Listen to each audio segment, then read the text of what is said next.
What's up, Hellions, and welcome to another Streaming Tips for Beginners video. Last week's video was all about different webcams, different cameras that I've used over the course of the couple years that I've been streaming, and which ones that I would recommend for you. This week, we're going to do the same thing, but I'm going to be going through all of the microphones that I've used over the years while streaming or while shooting video, and comparing those with each other, and also making a recommendation to you guys of what I would recommend you guys do when you're just starting out streaming. Hey guys, sorry to briefly interrupt. I just wanted to say that if you're watching the video, you're most likely not yet subscribed.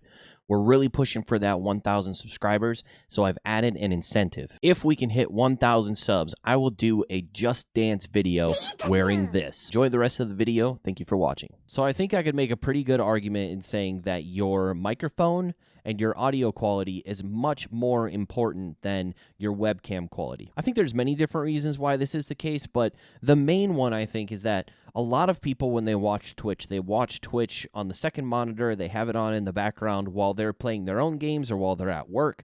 So for the most part, you're kind of like a podcast to them, and they're not necessarily watching your face, your camera directly. A lot of the people who are going to watch you have you in lurk mode, where they're more listening to your experiences in the game, not necessarily watching every experience you have in the game. It's important to have not only a good audio mix to make sure that your gameplay level and your mic level are in a good spot, but also to have a quality microphone to kind of overlay on top of the gameplay quality audio that you're going to have while you're playing the game. So over the couple of years that I've been streaming now, I've used 5 different microphones, and we're going to go through each of those microphones, what I liked and disliked about those microphones, and we're also going to actually compare the audio quality between the 5 microphones. Those 5 microphones are the built-in microphone for the Logitech C920 webcam, the Blue Yeti Blackout, the SHURE Beta 58A,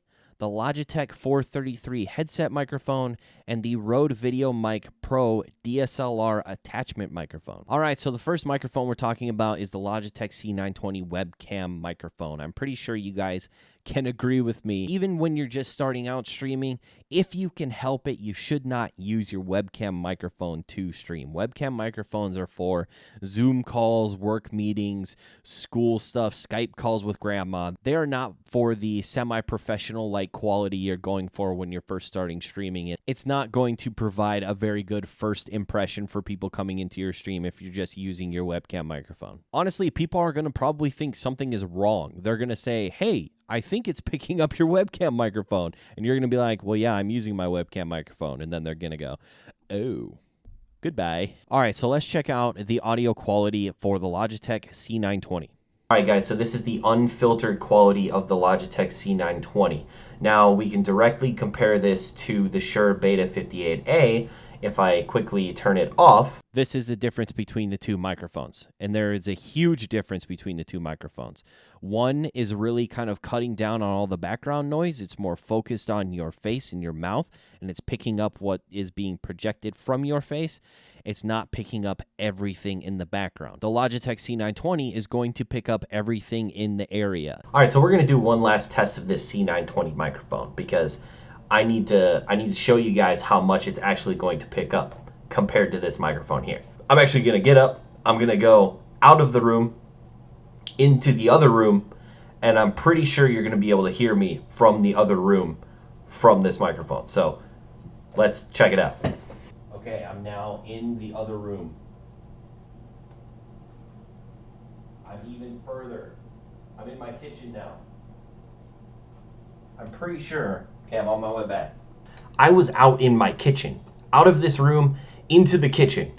If someone was actually cooking in the kitchen, you would definitely be able to hear them. Now, there are some things you can do to help with the background noise. You can at least make it so that the mic isn't going to trigger and start picking up sound unless a certain decibel level is reached. It's called a noise gate. The problem is the minute you speak into the microphone, you're going to pick up all the background sound. So either way, I would still say don't touch the Logitech C920 microphone inside the webcam. All right, I have gone fully Dr. Disrespect or Greek God X. There are some large streamers that use a headset to stream. I think they've kind of built the low audio quality into their brand in some way. And I think if you're able to do that, great. But I think for the most part, not necessarily the route you want to take to do to use a headset microphone. All right, so we are going to take a listen to what the audio quality of this is the Logitech G433 microphone that's built onto the actual headset. This is the unfiltered audio coming from the Logitech headset. I can move the headset a bit closer to my mouth. This is the type of quality you're going to get from a headset. It's not necessarily going to be as good as the quality of the Shure Beta 58A, but it shouldn't be as bad as the Logitech C920. Obviously, a headset has more than one use. So if this is all that you can afford is to get a headset so that when you're playing Apex, you can hear all the footsteps, but you can also talk to your team and you can talk to your stream, you're getting kind of a 2-in-1 scenario, which you're able to knock out two birds with one stone at a fairly decent price. The Logitech 433 headset is only $100. I have used this headset for a couple years now. I think it's pretty awesome. I really enjoy it. I think it's great for a $100 headset. And honestly, the mic isn't terrible. All right, so let's talk about the Shure Beta 58A. This is actually the first microphone that I bought for my stream. So I've been using this microphone for probably 2 years now, almost since the beginning of when I first started. And I would say that for the most part, I love this microphone. This microphone is very specific. It's only going to pick up noise that's essentially directly in front of it. So if I move my head to the left a little bit, hello, hello, hello, hello, hello, hello, hello, you're definitely not going to hear me as well as if I'm right in front of it. Now, there are some pros and cons to this.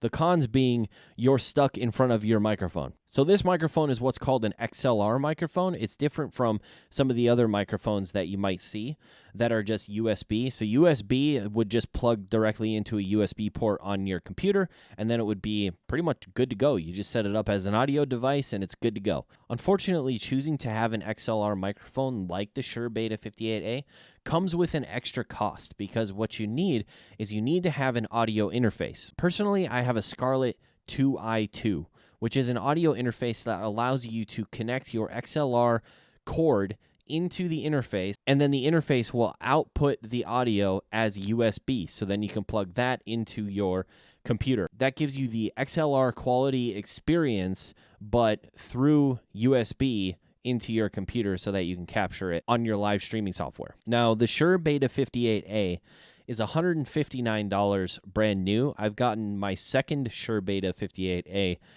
used for around $100. The Scarlett 2i2, which is the one I have, which basically means that it has two inputs for two microphones. The Scarlett Solo only has one port, so you don't have to worry about the second port or the second microphone. Scarlett Solo is $109. The Scarlett 2i2 is $159. Personally, I gotta say, I've loved the Shure Beta 58A. So the next one was kind of an experiment. So I wanted to be shooting more stuff outside on my Canon EOS 250D, which is a DSLR microphone, which is actually what I use as my webcam nowadays.